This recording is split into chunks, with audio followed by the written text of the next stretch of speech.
Good afternoon, almost evening from Jerusalem, from the Jerusalem Institute for Strategy and Security. We have the pleasure of hosting Professor Stephen David, the old friend of the Institute and an old friend of Ephraim, who's sitting next to us here.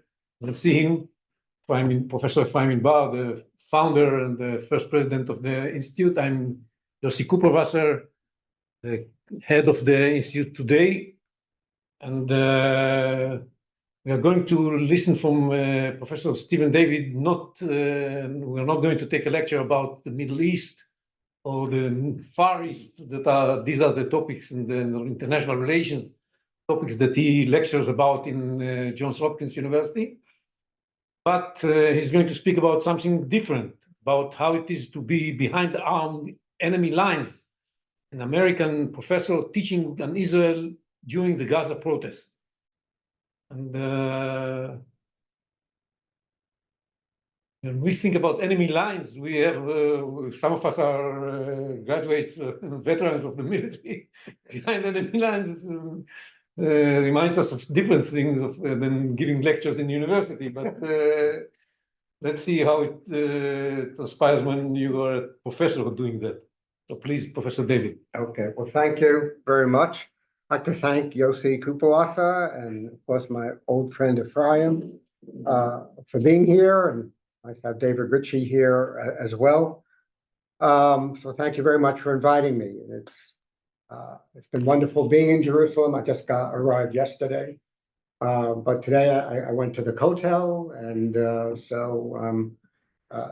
hitting all the top spots in Israel. Let me begin with an evening in the spring of 2024. I was returning from a meeting at Hillel at Johns Hopkins University, and there's this area called the beach that I was walking near. The beach is not exactly a beach, it's a grassy field right next to the library where students usually play frisbee and relax. But this evening, the beach was covered with many tents, 20 or more. There were Palestinian flags and banners everywhere. A woman was screaming in a megaphone, free, free Palestine, from the river to the sea. Globalize the Intifada. And as I stood there watching all this, some Jewish students from Hopkins who knew me and some Israeli students, we just formed a circle looking at what was transpiring, kind of shaking our heads, asking, what's going on? What's next? How did we get here? And that's what I want to talk about a little today. Now, the following talk, as Yossi suggested, it's not going to be similar to most talks, certainly that I give or that you have at JISS. It's less scholarly analysis and more my personal experiences and reflections at being at Johns Hopkins, teaching on the Middle East. I want to emphasize these are my impressions. I'm not speaking for Johns Hopkins, or any organizations at Johns Hopkins. It's simply my personal impressions and reflections. And also, what happens at Johns Hopkins isn't necessarily the same as what happens at Columbia, Berkeley, or Harvard. I'm sure there are some similarities, but I gather there are differences as well. My talk is in 5 parts. Don't worry, I'm from New York, I talk fast. I'm going to talk about Johns Hopkins and the Jewish people. I'm going to talk about October 7th in Hopkins, what I see as the basis of anti-Israel and occasionally anti-Semitic sentiments that have emerged at Hopkins, discuss a little the Trump administration response, and conclude with what I believe are implications for Israel. But first, a word about me. I've been teaching at Johns Hopkins for over 40 years. I lecture on the Peloponnesian War at Johns Hopkins, and half my students think I was in the Peloponnesian War. My specialty is international relations with an emphasis on the Middle East, East Asia. I mean, I'm fairly well known at Hopkins as a Jewish professor who cares about Israel. I've been head of the Jewish Studies program at Johns Hopkins. I'm currently a board member at Hillel. And for the last 10 years, I've taught a class called Does Israel Have a Future? It examines existential threats to Israel as a Jewish state. It's a class that attracts not only Jews, but also Muslims, Christians, people from China, Japan. Last time I taught the class, we had students who had relatives in Gaza, as well as students who had relatives fighting in the IDF. And the centerpiece of the class is that it asks the question, why is Israel pretty much alone among all countries in the world? Why is the existence of Israel routinely challenged? In other countries, you might not like what it does, you might not like American policy in the Middle East, you don't like what Russia's doing with Ukraine, you don't like what China's doing to Taiwan. But typically the next question is not, why is this country have the right to exist? But in Israel, often criticisms of Israel are followed by the notion that Israel as a country should not exist. I see myself as one of only a handful of professors at Johns Hopkins who both teach on the Middle East and is proud to be a Zionist. By Zionist, I mean I believe in the existence of Israel as a Jewish state. That may seem like a low bar, but in American academia, believe me, it is not. So I'm in the middle of much of what goes on at Jewish life at Johns Hopkins. Let me talk about Johns Hopkins and Jews. First, Johns Hopkins itself. Johns Hopkins is an elite research university. I think the latest US News and World Report ranked it 6th in the country, 3rd in the academic quality of students. You think of all the great universities in America, Harvard, Yale, Princeton, Caltech, MIT. I mean, it's ranked 3rd in academic quality of the students. It's quite an achievement. It is not known as a very political university. About 3/4 of our students are in the STEM fields, science and engineering. So certainly we're not a Berkeley in terms of political agitation. And before October 7th, there were only a scattering a few number of protests and demonstrations. What about Hopkins and the Jews? Well, Hopkins has had difficulties with the Jews in the past. Our former president, Isaiah Bowman, who was president from 1935 to 1948, was an avowed anti-Semite. He imposed a Jewish quota at Hopkins at the same time that other universities were removing theirs. He fought Jewish immigration into America both before and during World War II as an advisor to FDR. And he notably fired Jewish faculty. One person once collected a list of the Jewish faculty he fired, and I think there were 5 Nobel Prizes among them. There's an effort going on now to rename a road named in his honor that exists at Johns Hopkins. But that was then. In contemporary times, Hopkins has not been known to being hostile to Jews. Yes, you have an occasional remark, an occasional incident, someone scratches a swastika somewhere, but also Hopkins has an active Hillel, kosher meal plan, a daily minyan. Today it has a Jewish president who is openly Jewish, who's openly supportive of Israel, and former chair of the board of the Israeli Democracy Institute. Several other leaders at Johns Hopkins are also Jewish. They're prominent Jewish alums. Arthur Hertzberg, a very well-known American Zionist, was a student at Johns Hopkins. Michael Bloomberg is an alum of Johns Hopkins, who's given us over $3 billion. Someone said when Michael Bloomberg passes on, there's going to be a statue of him at Johns Hopkins, and right next to him, the statue of the admissions officer who accepted him into the university despite mediocre grades. And I think both are probably deserved. So it's a surprise then when the Trump administration listed Hopkins as one of 10 American universities that are under suspicion of being hotbeds of anti-Semitism.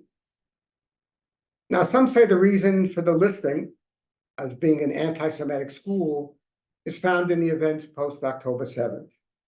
And let me at least go over some of them. There are a number of anti-Israeli actions after the massacre of October 7th that occasionally veered into anti-Semitism. Shortly after the October 7th attacks, a faculty letter signed by numerous faculty was distributed that virulently criticized Israel and invoked genocide, Islamophobia.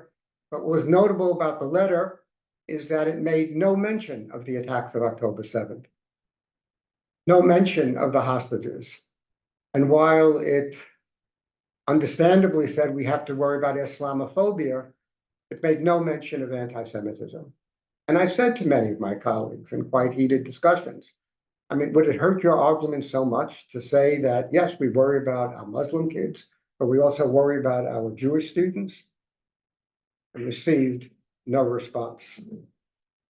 After October 7th, more and more students donned keffiyehs, including resident advisors. These are students who shepherd new students and existing students in the dorms, provide advice and counsel. And a number of Jewish students came to me and said they're uncomfortable sitting down talking to a student wearing a keffiyeh.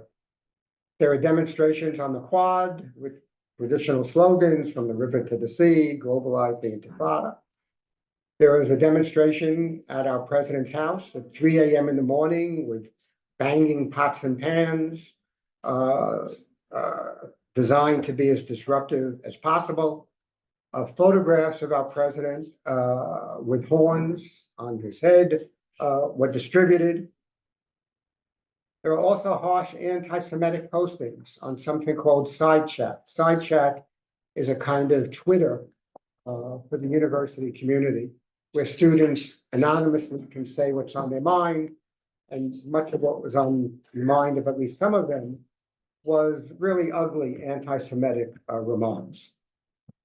And as a Jewish professor known to students as being Jewish, many of the Jewish students came to me, and I think the ones who were hurt the most were the progressive students, the more left-wing students. I remember one young woman saying she was no longer welcome at her feminist organization because she also was broadly supportive of Israel.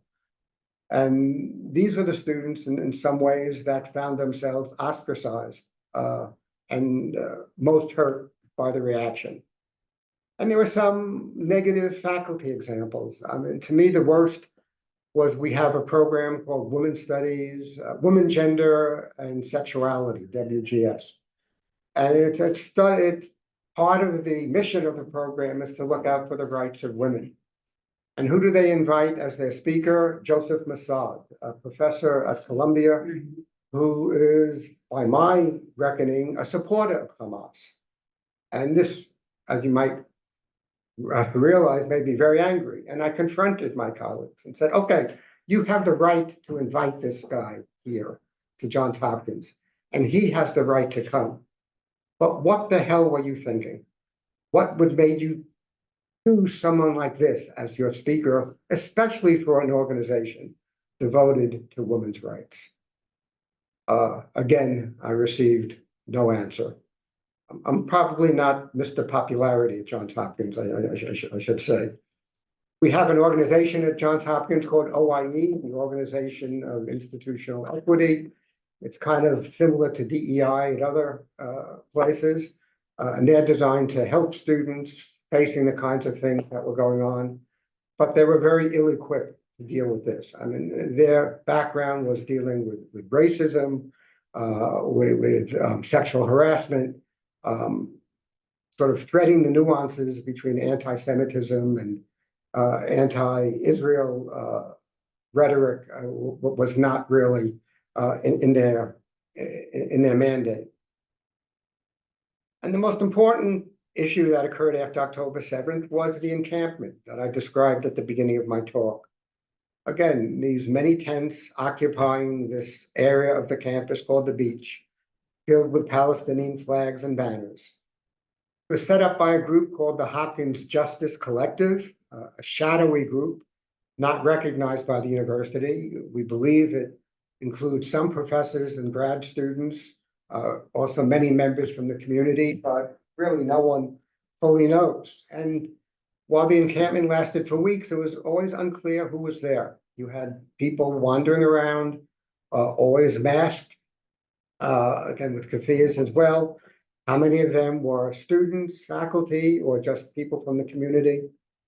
We never really knew. The president ordered its removal, gave an ultimatum saying you guys better leave, and was ignored. But force was not used. And there's some speculation that the reason that force was not used was that the Baltimore Police Department was not prepared to exercise force. The mayor was up for a primary election and probably didn't want to upset his base. At least this is what many people have said. In any event, the encampment was finally disbanded just before graduation after being in existence for several weeks. The encampment and its aftermath left a very bad taste for many Jews and Israel supporters. There was no public consequence for the students who participated in the encampment. Maybe there was some secret punishment, but it was never known. This seemed to go against norms of civil disobedience. I mean, at least in America, we have a tradition where you break the law, if you feel it's an unjust law, that's your right, but then you take the punishment, like Martin Luther King very famously did. But Johns Hopkins and elsewhere, the first demand of the students seems to be nothing should happen to us. And this apparently was the consequence at Hopkins. He was also upset at the lack of reaction because the encampment violated university guidelines. Hopkins believes in free speech, even though we are a private university and don't have the same obligations as public university. But demonstrations have to follow what is called time, place, and manner. What time, place, and manner means, if you have a demonstration, it should be at around 3 o'clock in the afternoon, not 3 a.m. As far as place, it should be in a place that doesn't interfere with the students' instruction or ability to wander around campus. And manner, you can have speeches, but not speeches that prevent classes from being taught or that target individual students. And the concern was that the encampment did not follow these university guidelines, but still persisted. And the concern was that other protests would follow. So the question that emerges is, what's behind this strong anti-Israel sentiment at Hopkins and elsewhere? I think part of the problem begins with the notion that most of the Hopkins faculty and graduate students lean left. And this is true of most elite universities. There was a survey done a couple of years ago. It found that 98% of Yale's faculty, when they made campaign donations, did it to the Democratic Party. 98%. My sense is this notion of leaning left is not an issue peculiar to America. I mean, you know better than I, but when I think of Hebrew University of Jerusalem, Tel Aviv University, I suspect this left-leaning exists there as well. Now, one of the cornerstones of the left is that Israel is a settler colony and therefore illegitimate. I want to emphasize this notion of settler colony and the illegitimacy of Israel is not embraced by most faculty and students. We're talking about an influential minority of students and faculty, but they exist and they're very loud. Now, what is the basis of this settler colony argument? Many of you know this as well as I. Let me just take a minute or two to go over this. I mean, first, the definition. I mean, a settler colony is a form of imperialism that aims to displace the indigenous people in a foreign land and replace it with a new settler population from the imperialist state. For Israel, the charge is that the British established Israel by replacing the indigenous Palestinians with a pro-Western Jewish population. Rashid Khalidi, also of Columbia, is a prominent exponent of this view.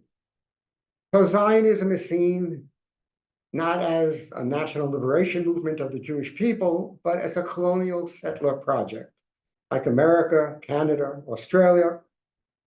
And the notion is that Zionism would not have succeeded without the support of great imperial powers, first Britain, then America.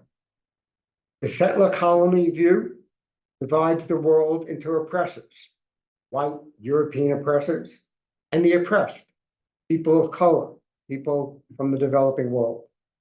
I mean, spoiler alert, I mean, Israelis are seen as white, the Palestinians as people of color. Jews cannot be victims, Palestinians cannot be racist or oppressors. In the contemporary era, settler colonialist regimes are unacceptable and must be eliminated. Of course, a lot of this is nonsense. Britain opposed the Zionist movement in its latter stages. Jews have had an indigenous connection to this land for over 3,000 years. Most Israeli Jews are non-white. Most Israelis have lived here 4 or 5 generations. There is no mother country to return to. It's not like the French in Algeria. Can't be in Algeria anymore, go back to France. Unclear where they want the Israeli Jews to go back to. But this settler colonial mindset has become a litmus test to the left. And it's reinforced by the concept of intersectionality, that all oppressed people need to unite against common foes. So if you have issues with racial discrimination, gender discrimination, whatever your issue is, you're all in one boat together, and part of that boat means opposing the existence of Israel. So in many areas, you cannot be part of the left. You cannot be accepted by the left while accepting Israel's right to exist as a Jewish state. And in its extreme form, anti-Zionism morphs into anti-Semitism. It's important to emphasize that at Hopkins, and I assume other universities, we are still dealing with a small minority of faculty and graduate students who embrace the settler colonial view. It tends to be concentrated in a few departments, mostly in the humanities. I mean, for most professors and students, the Middle East and Israel is not a major concern. At Hopkins, even while the beach was engulfed in demonstrations, life went on mostly as usual. Students worried about their grades, professors went on to do their research. I don't want to portray a university swept by anti-Semitism and anti-Israeli sentiment, because that's not the way it was. Let me turn now to the Trump administration. Trump administration came to office vowing to fight anti-Semitism on campus. Trump administration was following the outlines of something called Project Esther from the Heritage Foundation, a group that argued that anti-Semitism is rampant on college campuses. It's part of a anti-Western movement. Jewish groups are not doing enough to fight this horror of anti-Semitism, and only the Project Esther group can save the Jewish people and the Western world. Now, from the beginning, among many Jews, there were doubts raised about Project Esther. Most of the leadership is Christian, not Jewish, and it ignores anti-Semitism from the right, which is a big problem as well. One thing Jews do is that we bring people together. So we've got extreme leftists and extreme rightists can't agree on anything except they hate the Jews. But Project Esther ignores much of this. Many of you are aware the Trump administration attacked many universities, including Columbia, notably Harvard, cutting funds and demanding control of the university. Johns Hopkins is especially concerned for its fate because it's especially vulnerable. Hopkins receives more federal money than any other university in America, nearly $5 billion a year. More than half of Hopkins' operating budget comes from the government. My guess is that's probably a greater percentage than any other university. And these fears at Johns Hopkins were accelerated due to Trump's actions. The Trump administration very quickly canceled around $800 million in USAID funds that Hopkins was administered. AID was foreign aid to countries throughout the world, providing medicine and food in Africa and elsewhere, and it was all of a sudden gone. Research cuts followed, especially school public health, hospital. And as a response, Hopkins has instituted a hiring freeze and a salary freeze. Most frightening, as I mentioned before, the Trump administration labeled Johns Hopkins as one of 10 schools warranting investigation for being anti-Semitic. It appointed a task force under the leadership of someone named Leo Terrell, who was best known as a radio talk show host and Fox News contributor. And this task force has not yet arrived at Hopkins, but my guess is there are a lot of fears of consequences when it does. And Hopkins can literally be shut down by the federal government, all with the rationale because it's not doing enough to stop anti-Semitism. I should say, as a bit of an aside, I'm not a big supporter of Donald Trump, but I will give the Trump administration some credit. In the wake of the Trump announcements of actions against universities, there was some good news at Hopkins. There's a strong sense now that the administration is taking anti-Semitism very seriously. The OIE organization has been educated and staffed in a way to be much more sensitive to Jewish concerns. Hopkins has signed on to what is called the Hillel's Campus Climate Initiative, making sure that the school creates a comfortable atmosphere for its Jewish students. A new encampment was begun, I think it was in April, tents started going up again. At this time, they were knocked down immediately. The JHU Collective, JHU Justice Collective, this shadowy group, is now not only not recognized by Hopkins, it never was recognized as a legitimate campus group. Now Hopkins has gone beyond that and has banned it from the Hopkins campus. The ADL upped Hopkins grade to a B from a C in April 2025. So we're seen now as a school much more hospitable to Jewish interests. Especially with these positive developments, every Jew, despite these positive developments, virtually every Jewish person I know at Johns Hopkins opposes the Trump administration taking further actions against the school. Belief is that this not only will hurt the university, but will hurt the Jews at Hopkins as well. Why? Well, there's a widespread belief that the Trump administration's real goal is not in helping Jews. The real goal is to undermine elite universities, which it sees as a threat to its agenda. Jews and the notion of anti-Semitism is seen as just a tool, a cudgel, to enable them to attack these universities. The result, if universities are forced to make major cuts, at the end of the day, who will pay for it? You got it, the Jews. Furthermore, even if you make the argument that anti-Semitism is pervasive, which again, I would dispute, the solution is not in cutting cancer research. So many of these cuts entail. Furthermore, there's a concern that Trump himself might not be a reliable defender of the Jewish people. Yes, he is probably not personally anti-Semitic. You've probably heard the old joke, what's the difference between Trump and a liberal American Jew? The answer is Trump has Jewish grandchildren, which I would like to say is, as someone with 3 Jewish grandchildren and as a liberal American Jew, it's not always true. So, but in any event, that exists. So while Trump himself may not be personally anti-Semitic, certainly many of his supporters are. Many of his supporters promote anti-Semitic theories like the Great Replacement theory, Jewish control of the media, Jewish control of the weather. I mean, if the Jews control the weather, can it get a little cooler in Israel, while I'm here? I have to find out who's actually doing this. So, I mean, to many Jews, Trump is clearly not a friend to the Jewish people. He's not our Cyrus, as we hear from many other groups, especially Christian groups, remarking about him. And the big concern for Johns Hopkins is the future, especially the consequences if this anti-Semitic task force ever comes. And it raises the question, is Johns Hopkins worthy of being a target of an anti-Semitic task force effort?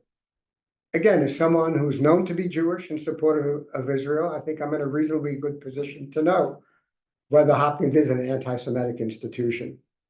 Moreover, I've spoken to many Jewish students and faculty about my experiences and their experiences. My take, anti-Semitism is real and needs to be addressed. There's no question a lot of students and faculty have suffered because of anti-Semitism. But Hopkins is hardly a cauldron of anti-Jewish feeling. I've seen more kippot and stars of David worn by our students after October 7th than I have seen before. Most Jewish kids I've spoken to have said they do not worry about their safety.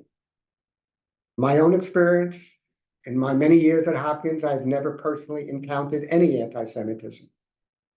What I have encountered is extreme anti-Israeli feelings among some of the faculty, some of which perhaps veer into anti-Semitism. But you know what? So what? I can handle that.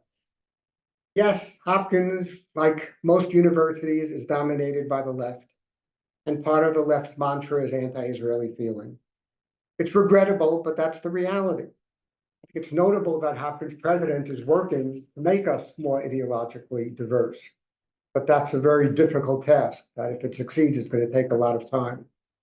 But you know what? If I have to get side glances at faculty receptions, I can deal with it.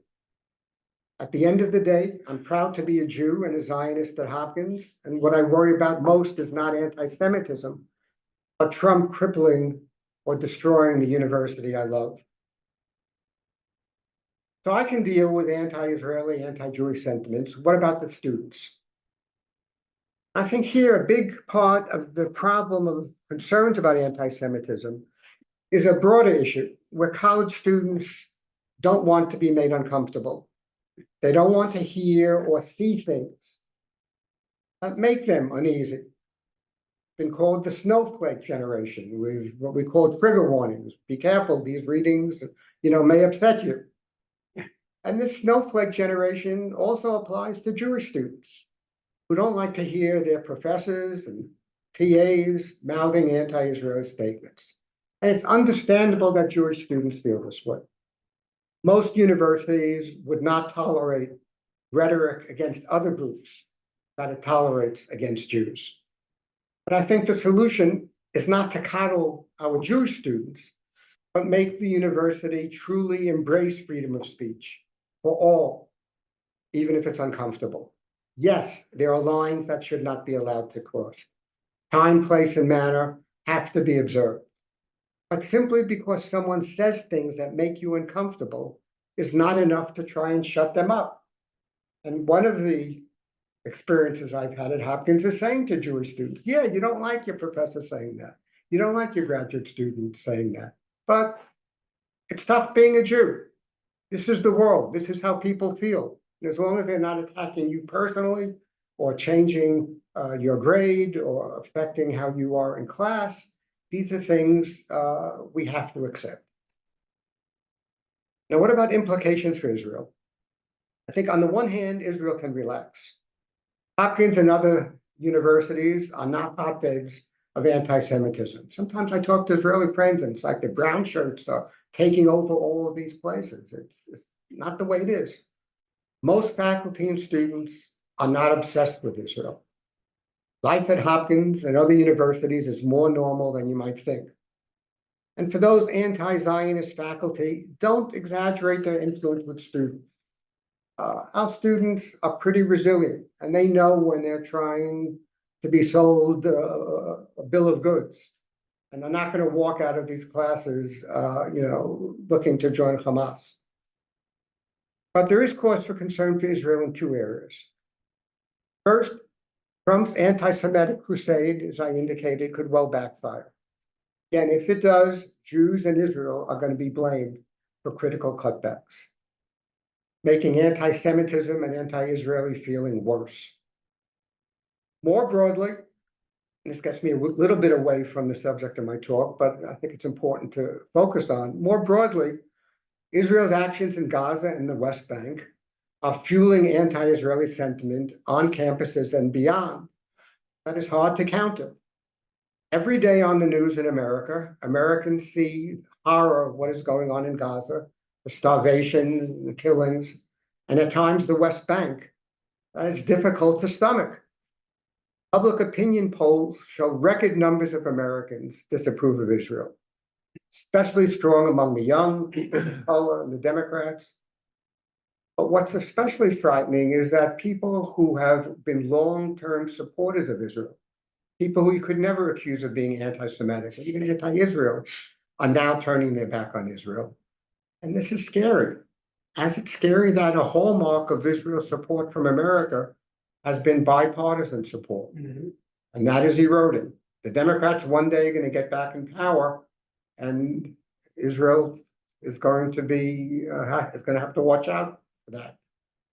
I admit, I'm old enough. I long for the good old days where I was proud to defend the policies of Golda Meir, Yitzhak Rabin, and even Menachem Begin. You try explaining Smotrich and Ben Gvir on a college campus. And I'm especially concerned with the Jewish students I meet on campus. Not so much with the minority who are flaming anti-Zionists, but the greater number who are simply alienated from Israel, who see Israel, well, it's another country like New Zealand, Belgium. And they are a much greater number of students. And also, I see them as the future of ensuring a pro-Israeli policy in the United States. But we're losing them. We've already lost a lot of them. And I know Bibi says, who cares about the American Jewish community? We can rely on evangelicals and maybe the Orthodox. I mean, maybe the question and answers, we can deal with this, but I don't think that's going to work. If the future of American support for Israel lies with young American Jews growing up, Israel is in a lot of trouble. In sum, allow me the following points. Anti-Semitism is real. Anti-Semitism on campus is a serious problem, but it's not the raging fire that is often portrayed in the media. And at least at Johns Hopkins, it is being adequately addressed by the university without government interference. Secondly, if the Trump administration punishes Hopkins, its ultimate victim will be the Jews. And finally, Israel's broader actions in Gaza and the West Bank are a far greater threat to future American support for Israel than anything happening on college campuses. To conclude, America has been an extraordinary supporter of Israel, especially since 1967. The core of that support, I believe, rests on a perception of shared value between America and Israel. And that perception has been badly shaken. Protests on campuses won't end American support for Israel, but they are a kind of canary in the coal mine, reflecting broader American concerns about Israel. Israelis may respond they're a sovereign country and they don't have to follow American dictates about how to behave. True enough, but a core strategic Israeli interest is maintaining the support of America, which is being endangered by Israel's policies.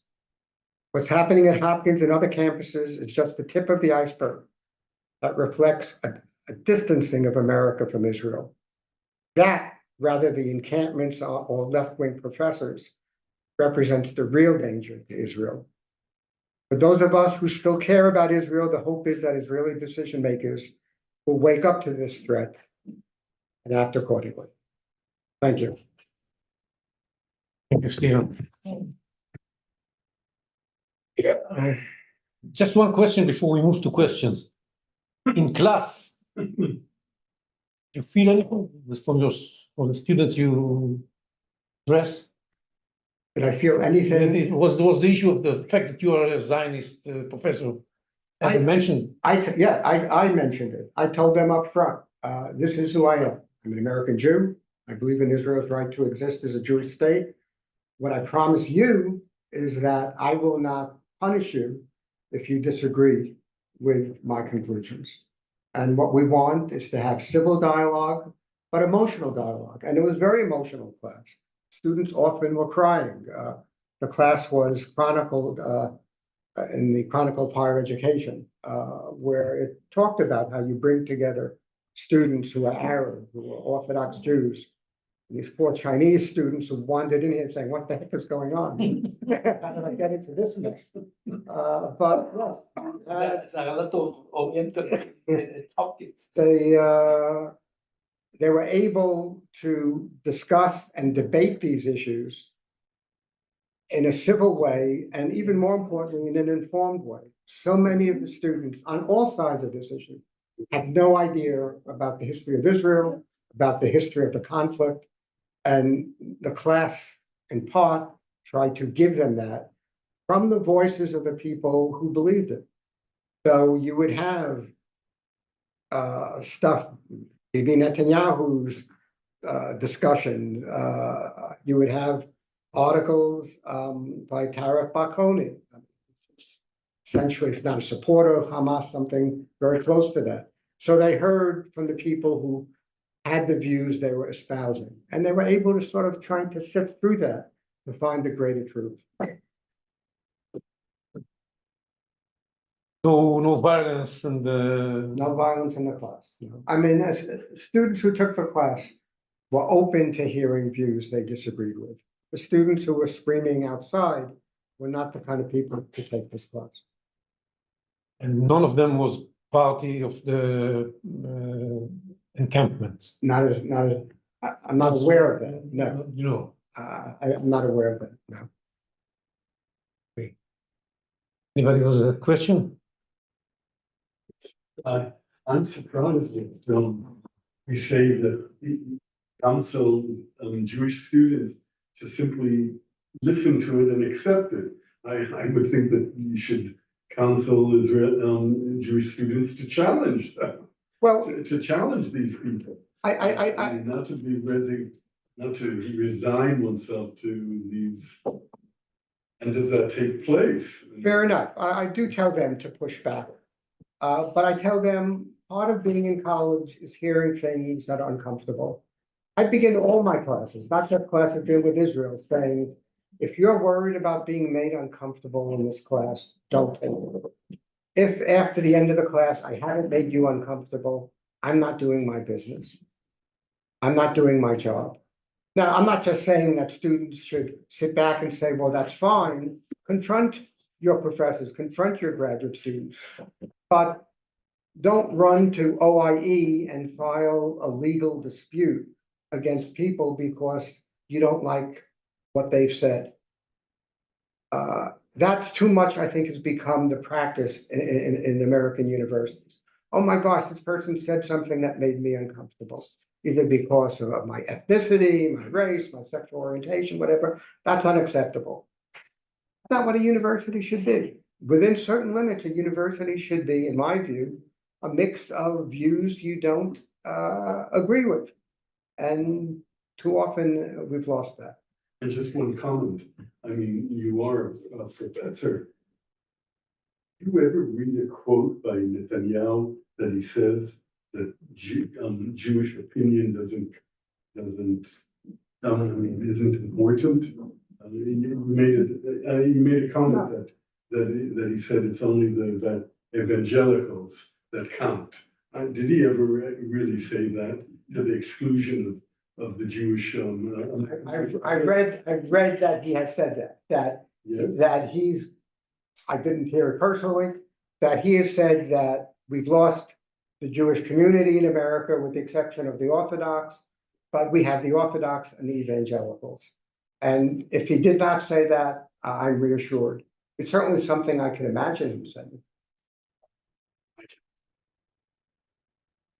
But If he didn't say it, then fine. Yes.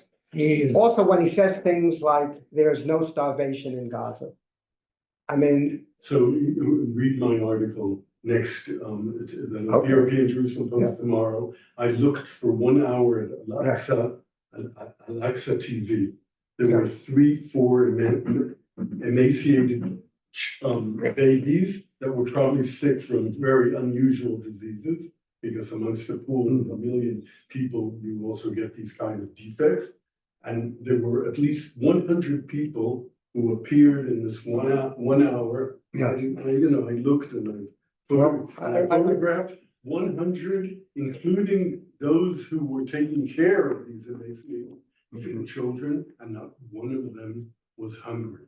And this is on Al-Aqsa TV, which is the official media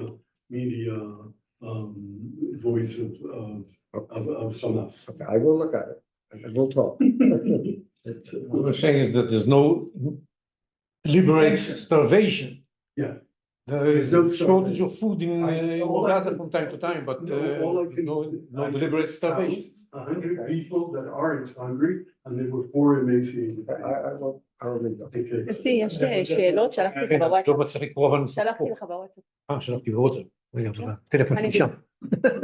Wanted to comment, not to us, comment to several. Yes. First, the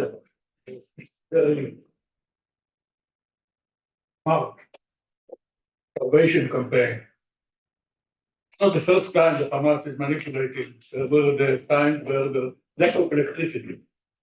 Pictures from the hospitals without electricity, so to speak. But you looked at the picture, you saw that actually it's daytime, all the windows are covered with black. And from the screen, you can see the sunlight coming in. What's the bullshit? They are masters of manipulation.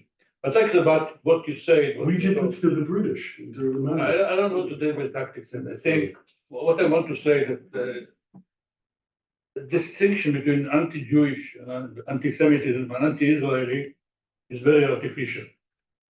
Especially if you take this argument that of the progressives, that Israel is a colony state, so is the United States. But they're not standing there in signs standing for the destruction of the United States. That's true. From ocean to ocean. In Canada, by the way, it's much stronger, anti-Canadian, anti-settlement of the white liberals. Yes. The white liberals are stopping it. Feeling of guilt, the white man, the guilt of the white man. The idea that America was built on immoral foundation, that was the whole idea of 1618. There's a moral foundation that didn't include the Indians. Yes. And didn't include the blacks. Yeah, sure. So, but nobody is standing with making tents to take down from ocean to ocean, take out the United States. No, many of those in the encampments ask also to destroy America. Anti-Semitism, not allowing the Jews what allows everyone else. Yes. This is anti-Semitism. So I'm saying that to you as an argument to fortify your pro-Zionism. Our cause is as just as the cause of the United States, no less than. I think That's one thing I want to say. The second comment I want to say. The third comment I want to say that Israel, again, I'm explaining to an American Jew, but it's compared to my friend. Israel, it's one very smart American, the guy who established the Hudson Institute. Remember his name? Herman Kahn. Herman Kahn was visiting Israel, and he summed it up. It's following. Israel has a basic problem, basic difficulty. It has to project 2 different faces, to 2 different audiences. In the Middle East, it has to project power. In the world, in the Western world, it has to project values, fragility, sympathy. Those things don't go together. And he didn't say what's a priority for Israel, but I know about a priority. Priority is to project strength in the Middle East. Otherwise, we die. Yeah. So it's very unpopular. And the Gaza war, very interesting, by the way, that the campus unrest started Not when we invaded Gaza 2 months after the beginning of the Gaza war, but exactly when it started. Yeah. That means those demonstrations didn't come from the feeling of suffering, of sympathy to the community, to the victims. It came from the feeling of triumph. That's Arabs now fighting back Israel, calling back 1948. That's a basic thing. That's the way I think you should look at it. Triumphalism rather than genuine sympathy to victims. So we have to maintain this. We have to overcome this thing. We have to overcome this thing, bite our lips, and wait for this thing to go. I don't think things will ever come back to the situation where they were, because the United States and the West is undergoing drastic changes by itself. Without the war in Gaza, what Trump is doing is really overwhelming in the United States. Look at what he's doing to the administration, what he's doing with the economy. It's not a traditional United States that we know of. The rule of law, it's not there. Without even talking about Gaza or anti-Semitism. So we don't know about future incentives. Similar processes are happening in Europe, and our audience abroad is changing. Well, I don't know. I don't see much hope in the situation becoming better. But that's the situation where we are. We have to take it. I don't think we can change it. It's a force of nature. And with that, we have to live. I hope we live. Well, first, let me just respond briefly. Well, first, Dr. Rubin, I want to thank you for your contributions to missile defense. No, this is an extraordinary contribution that America benefits, that Israel benefits, the Western world does. When people ask me how did I do it, Yes, so I answer them with a great replica of Peter Sellers in the movie The Pink Panther. yes. Remember when he was caught stealing the Pink Panther, becomes a hero. Uh-huh. Or such a thief. So they arrest him, and in the car where they take him, the back seat, the two policemen, Italian, one of them asked him, "How did you do it?" Peter Sellers, "It wasn't easy. It wasn't easy." Just as an aside, I remember this movie with Peter Sellers. He had this kind of like ferocious dog, and someone said, "Does your dog bite?" And Peter Sellers, "No, not at all." The guy goes to pet it, the dog grabs his arm, pulls out the fingers, scratches it. He says, "I thought you said your dog didn't bite." "Not my dog." Gotta ask the right question. Getting back to the Middle East. Look, it's a difficult question. At what point does anti-Israeli criticism veer into anti-Semitism? I think we would all agree that one can criticize Israel and not be an anti-Semite. I'm sure that everyone in this room, everyone in the Zoom audience has been critical of an Israeli policy here and there without being anti-Semitic. I mean, exactly at what point does it become anti-Semitic? I mean, reasonable people disagree. And there's this definition, I guess the Holocaust definition of anti-Semitism, which now Harvard and others have adopted under pressure, which says calling for the end of Israel as a Jewish state is inherently anti-Semitic. And, you know, I'm not so sure about that. I think most people who do it are anti-Semites.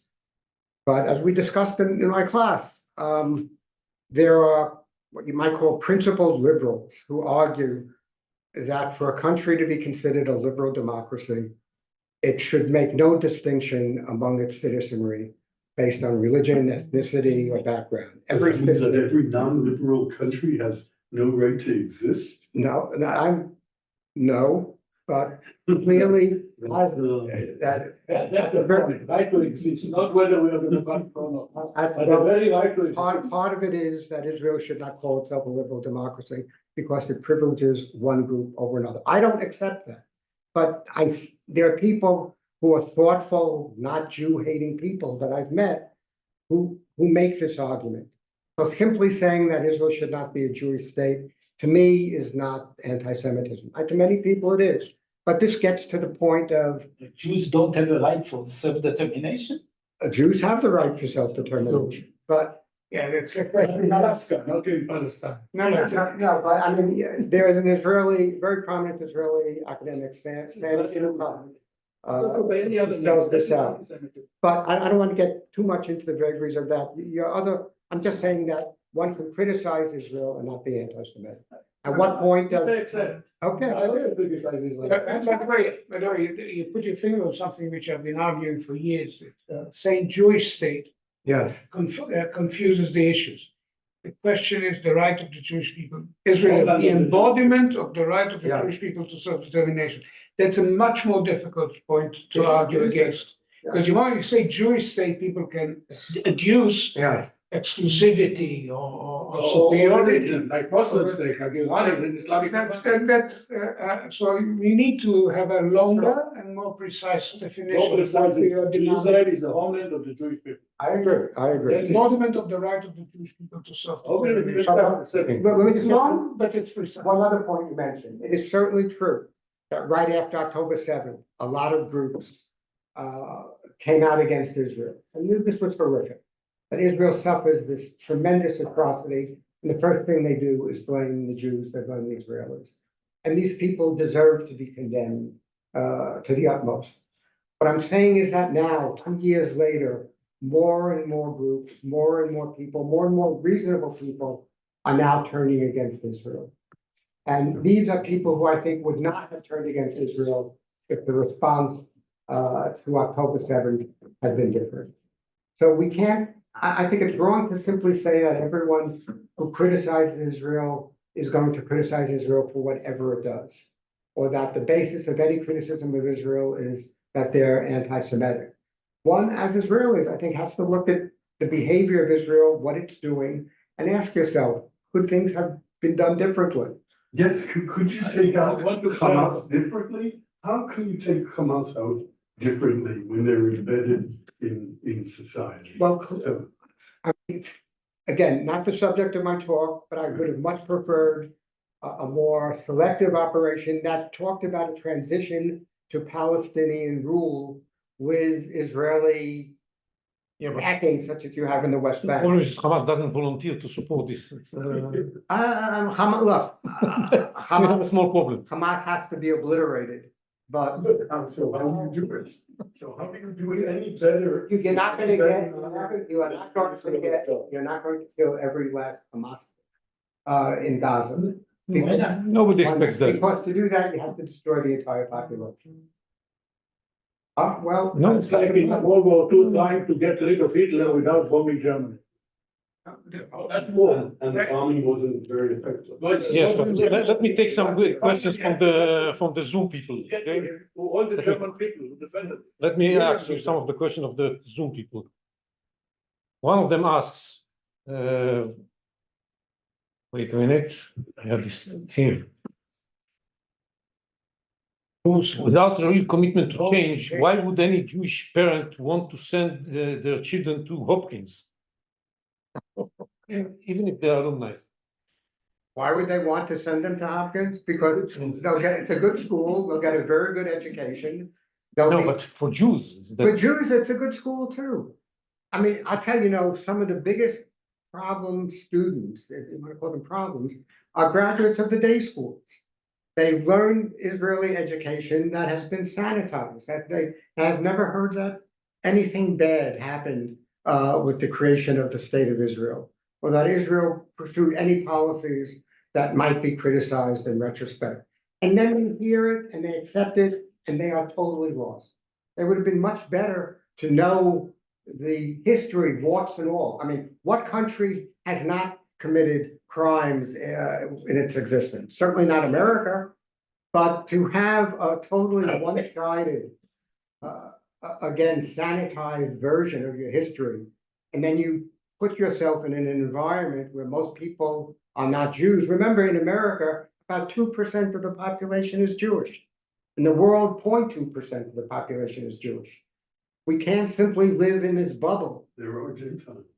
There are Gentiles. non-Jews. I've heard about them. I've seen them around. Some of my best friends. are my best friends. Some of my best Jewish friends in the United States, Yes. we are Jews. they don't admit it, but they would rather have it that Israel didn't ever exist. Well, I'm sure there are Because people like it's that. rather I'm not like that. This war is not the first time they are disturbed. Every time there is a war in the Middle East, Yeah, they're already, remember 6 days war? yeah. We were heroes for about 6 days. On the 7th day, the Palestinian refugees started crossing the Jordan, Yeah, and there were full pictures of poor Palestinians running away from their Yeah. homes, and all of a sudden, the sentiment went about 180 degrees. We were immediately the oppressor. I think So we it's not, should it's not the first time, it's the 10th time already. And it disturbed my American liberal friends.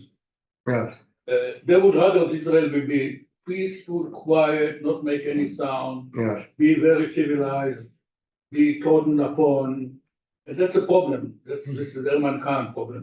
Yeah, I get what you're saying. I want to ask you another question here. Which is, I hope not offending. Okay. You speak about yourself as a Zionist and a Zionist professor. Mm.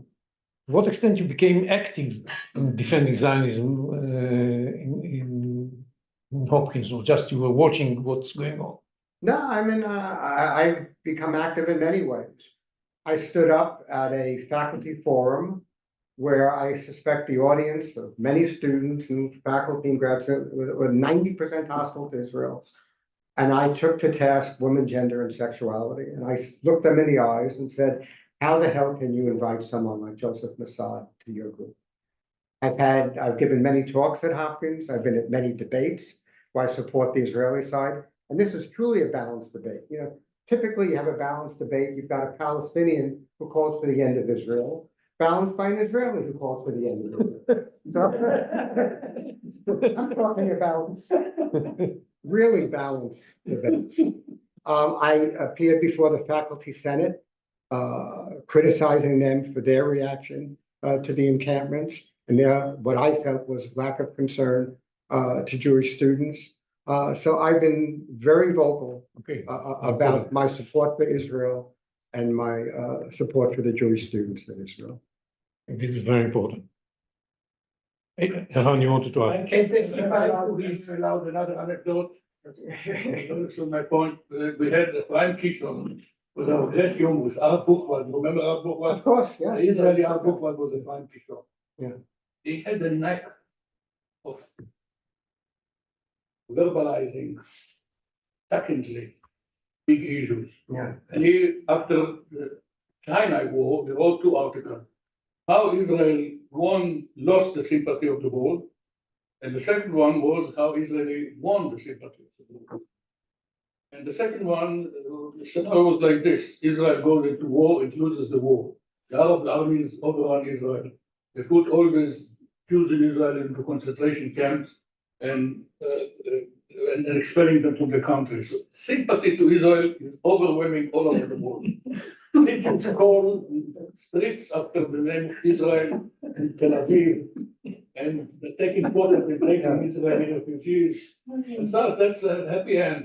We won the sympathy of the world. Well, you know, there's this American author, Dara Horn, who wrote a book which says it all. The world loves dead Jews. Yeah. And there's truth, but that doesn't mean that you can stop being introspective. I'm saying the only thing in order to strengthen your resolve to continue. Don't give in to those progressives. Two questions. One has to do with the framing of the other side. To what extent in this debate is Islamism as a totalitarian ideology distinguished and defined as a potential threat, enemy, 9/11 deep in the background, as distinct from Islam as a religion, as a civilization, because Hamas is a manifestation not simply of identity, but of a very specific ideological interpretation. And so to what extent this enters into the debate. And the other one, which troubles us increasingly because it is coming also from within, Omer Bartov and I were undergraduates same year, Ah. Tel Mhm. Tel Aviv General History. Mhm. That is the question of the term genocide, which Yeah. has, I think, transformed Yes, the discussion in the last few weeks in a manner yeah, that's unprecedented. To what extent, and what this needs to be really thought of. yes, I agree. I mean, I don't see Israel as committing genocide in Gaza at all. I wrote, by the way, a long refutation of Bartov's case. Good, I mean, a genocide was actions with the intent to destroy a whole people apart. And I just don't, I see what Israel is doing. I don't agree with what Israel is doing in Gaza. I think some of it raises to the level of war crimes, but I don't see it as genocide. And I think it cheapens the term genocide when it's applied to policies that you simply oppose. So I think we all have to fight this genocide charge. And in some ways, I think it may be a losing battle. I think the World Court may weigh in on this against Israel, and it's going to be tough. But you can do a lot of things. I think you shouldn't. You can kill lots of people who are innocent, and it's still not genocide. That this, I think, will become the prevailing view. And of course, it's especially painful for Israel, which was founded, at least in part, by victims of genocide. But yeah, this is becoming, I think, more and more the meme that people are going to accept. Yeah. J Street, I think, of course, Yeah, the line on this. Yeah. How do you explain the policy of the Hopkins leadership? Why don't they do more? Don't they? Well, I mean, when the first thing that happened after October 7th is that the president, Ron Daniels, issued a letter expressing, horror for Israel, concerns about the plight of Palestinians, and immediately got attacked by all sides.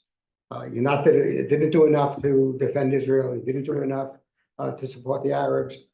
I'm a believer of the Chicago school that administrators should not weigh in on international political actions that don't directly affect their university.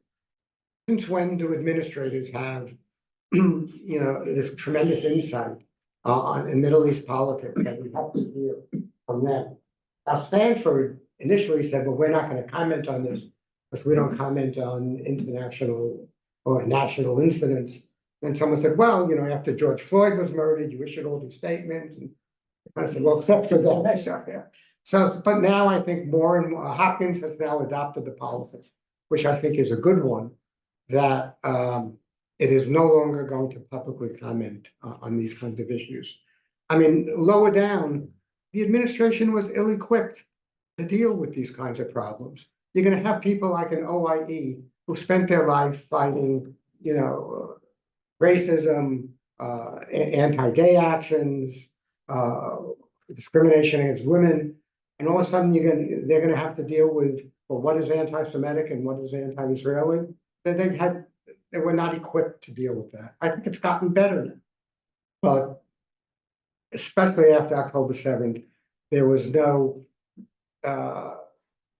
information and knowledge and ability to counter this kind of problem. Jews are still seen in America as part of the privileged elite, not needing any kind of protection. Jews are part of the white oppressive class, and the notion that somehow they can feel threatened and endangered is too readily dismissed. I think that's changing a bit now, but certainly earlier that was the prevailing view. To what extent Qatar is involved in all of that? Do they give money to John Hopkins? To what extent? Qatar. Qatar. Qatar. I'm not aware of it. They might, but I know there is this sense that Qatar is behind so much of this anti-Israeli sentiment. I'm dubious about that, but I really just don't know. I just don't know. I think much more common is this prevailing leftist settler colony view, and essentially settler colonialism is the new Marxism of some professors. And this is the box they check to belong to this group. But I do want to emphasize that most professors aren't like this. And even professors who are like this, I haven't seen any evidence at Hopkins that they are discriminating against kids in their class because they're Jewish or they might be pro-Israeli. And that's a line that is unacceptable. What your views are outside of class are your views. But if you take it out on your students, that is unacceptable. But again, I want to emphasize that it's not like you go into a class, even a class that might be hostile to Israel, and you walk out, you know, signing up to the Palestinian cause. Students are resilient, they're tough, and they're suspicious. And that's good. I must say I find much less difficulty among the undergrads than the graduates. Graduate schools tend to be much more radicalized. And plus they belong to a union, which is taking the support, taking action against Israel, taking the support of the Palestinian cause. So here's a union that's supposed to, you know, work on working hours and pay and such. And by the way, we hate Israel. So this is the environment that we have created. I have a question here from somebody who's an Hopkins alumni. Oh, good. And, Give money. class of 1980. And he has a question. His question is, why has there been no communications from either Hopkins, Hillel, or Chabad, from Jewish alumni or faculty, sharing the real story that I only hear from you? Well, there have been communications, and I suggest this alum contact Monica Davis, who is a very able president of who's the administrator-in-chief of Johns Hopkins Hillel. And she certainly kept a lot of the alumni informed. This person might not be part of the mailing list and such, but if you contact Hopkins Hillel and ask to be informed about developments, I'm sure you will be. Is there also some representation of the Israel Campus Coalition or SPME and Hopkins? There are pro-Israeli organizations at Hopkins, yes. And also Hopkins participated in Birthright. It had one of the largest contingents of any university in the area, despite the fact that we have a relatively small Jewish population. So there are certainly strong pockets of pro-Israeli sentiment. Did they remain as active under the assault, or did they back off? No, I sent a picture to some of my friends, one of the students in my Israel class during the encampments. She wrapped herself in an Israeli flag and walked on the ramparts of the encampment, just back and forth, back and forth. And it's sort of saying, we're here, we're not going anywhere, we're not intimidated by you. But she booed? Yes, but so, you know, she took it, she took it. There's no physical. No, I'm not aware of any physical action against any Jewish student or faculty member. Well, at least I can tell you that Shmuel Sandler was a friend of ours, says that he's an alumni of Johns Hopkins from 1970s. Yeah. And he did a sabbatical over there, and not when he was a student, nor when he was a lecturer, he felt any anti-Semitism on Hopkins. Yeah, well, I think that's fair. I mean, it's not an anti-Semitic university, and to be labeled as such is not based on fact, certainly in my view. It's not. Which again, doesn't mean that isolated incidents don't occur, and that some Jewish students feel afraid, and that more has to continue to be done, of course, as in any institution in America. But to sort of set it apart as an anti-Semitic university ignores what is happening on the ground. Thank you very much, Professor David. I think we learned a lot about being behind the enemy lines here. I can tell you here the enemy is more dangerous a little bit than in Hopkins, but generally speaking about what's happening on American campuses, I think the picture is worse than what you get in Hopkins. With the encampment and everything, it's still in some places much worse than Hopkins. And we are concerned because the young generation coming out of these Ivy League universities is much less committed to Israel than the previous generations were. That's true. Some of them are really hostile. That's a big problem looking to the future. And we understand that we have to address this problem with more resources, more attention. So if we don't do that, we should pay a price. That said, I think the people in this room do not agree with you about what Israel needs to do in Gaza. Generally speaking, of course, everybody has an opinion here of his own, but we should be aware of the impact of what we're doing and the support for Israel in the United States, including in the campuses. But at the end of the day, we have to survive. Our issue is survival. Survival in the short term, not in the long term. In the long term, maybe this is going to be more negative for our survival than Yes. what is going to exactly happen If our legitimacy, in hopeless. Thank you very much again.